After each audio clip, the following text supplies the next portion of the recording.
얼마 전 방산 협력을 위해 한국을 찾았던 나라가 있습니다. 고위직만으로 구성된 대표단을 꾸려 방한해 여러 방산 기업들을 찾아다니며 현장을 둘러봤죠. 바로 체코입니다. 체코 대표단에는 얀 피셔 전 총리까지 포함되어 있었는데요.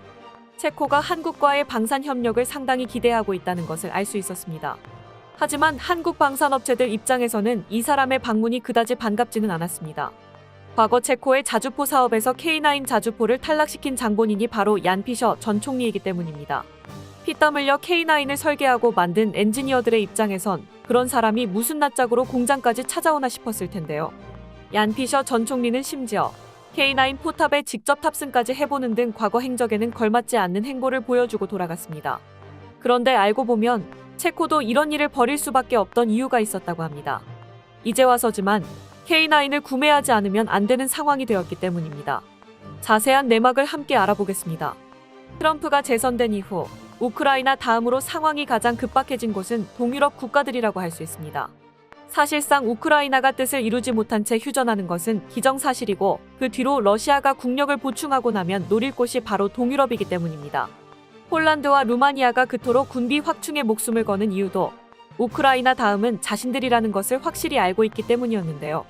체코 역시 이들 국가보다는 조금 더 후방이지만 여전히 동유럽에 가까운 나라입니다. 중부 유럽과 동유럽의 경계라고 볼 수 있죠. 그런 만큼 이들 역시 군비 증강에 대한 필요성을 절실히 느끼고 있습니다. 방위비 증액, 서방제 무기 도입 및 현대화 가속화, 자국 무기산업 육성을 서두르고 있는데요.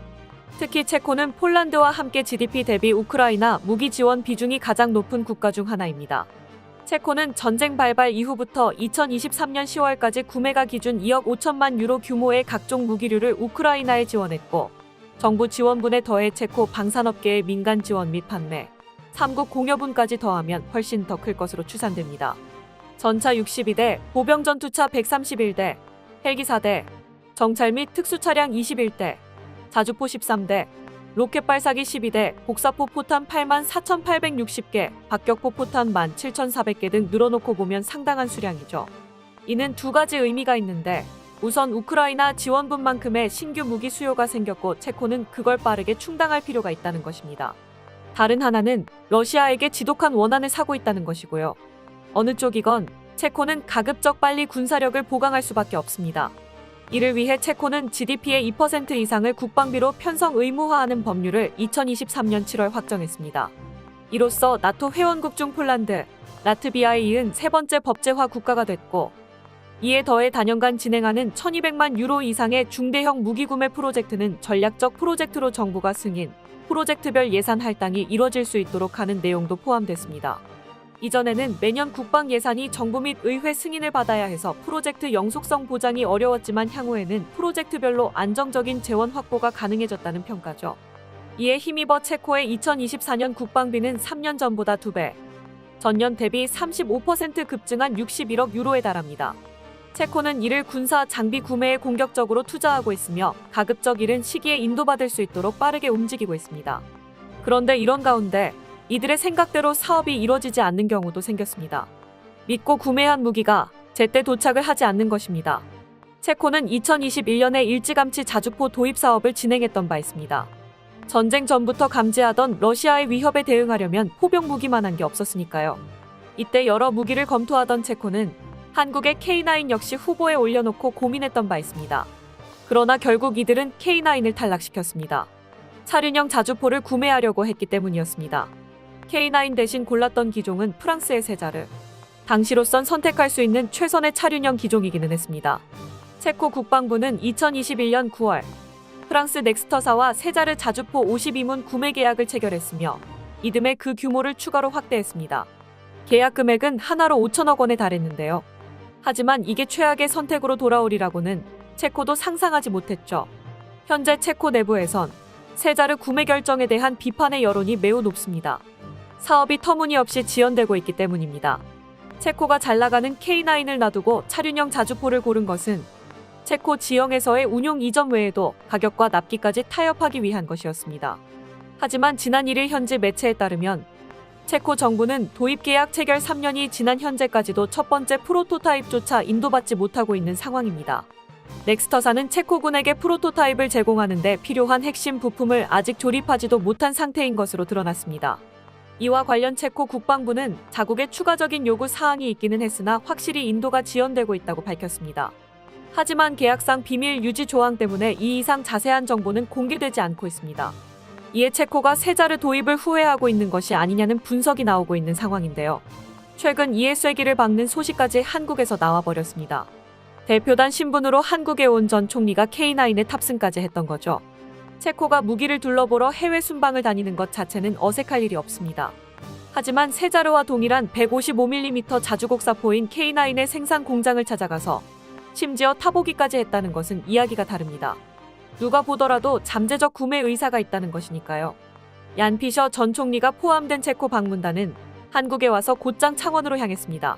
한국 체코 미래 포럼이 마련한 체코 전 현직 정부 측 인사 창원 첨단 제조시설 방문 행사의 일환이었는데요. 체코 방문단은 현대로템 창원 공장, 하나에어로스페이스, 두산에너빌리티 등 주요 방산 업체들을 전부 방문하며 한국 방산에 깊은 관심을 표했습니다. 사실 그한테는 낯선 것이 아닐 텐데도 말입니다. 얀 피셔 전 총리는 실은 K9이 체코 사업에서 떨어진 2021년에는 현직이었습니다. 즉 K9의 고배를 먹인 바로 그 장본인이라는 것입니다. 그러니 사실 K9이 생산되고 있는 창원에 방문하는 것이 염치가 좀 없는 일이었습니다. 그러나 그럼에도 불구하고 총리직을 했던 사람이라면 어련히 다 알고 있었을 법한 장면들을 굳이 찾아와서 둘러봤다는 것은 체코의 한국을 대하는 태도가 그때와는 제법 달라졌다는 의미입니다. 체코 대표단은 현대로템에서 K2 전차와 장갑차의 생산 라인을 둘러보고 더불어 고속철도 기술 맞춤형 설계 제작 능력도 확인하고 갔습니다. 하나에어로스페이스에서는 K9 자주포와 K10 탄약운반 장갑차 등 주요 방위 장비 제작 공정을 견학했고요. 그러고는 주행 테스트 중인 K9 포탑에 직접 타보더니 복잡한 표정을 지어 보이기도 했습니다. 그도 그럴 게 3년 전에 K9을 샀었다면 견학이 아니라 자기들 소유의 K9을 탈 수 있었을 테니까요. 두산에너빌리티에서는 소형 모듈 원전 SMR 개발 과정 설명을 들은 후 대형 핵발전소에 들어가는 주기기 원자로 기술력을 확인했습니다. 두산에너빌리티는 체코 두코바니 핵발전소 건설 수주 확정 시 주기기를 납품할 예정이기 때문입니다.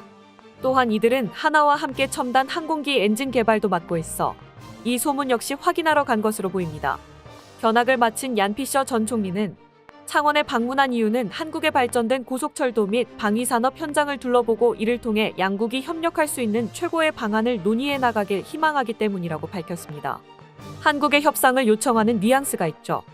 K9을 탈락시킨 과거가 있지만 프랑스의 태만한 납품으로 안보에 구멍이 나게 생겼으니 염치불구하고 한국에 다시 도움을 구하고 있는 것입니다. 체코의 현 정권은 얀 피셔 전 총리의 방위 정책을 계승하고 있는 것으로 보입니다. 당장 전직 총리를 해외의 방위산업 사절로 보내고 있을 정도니까요.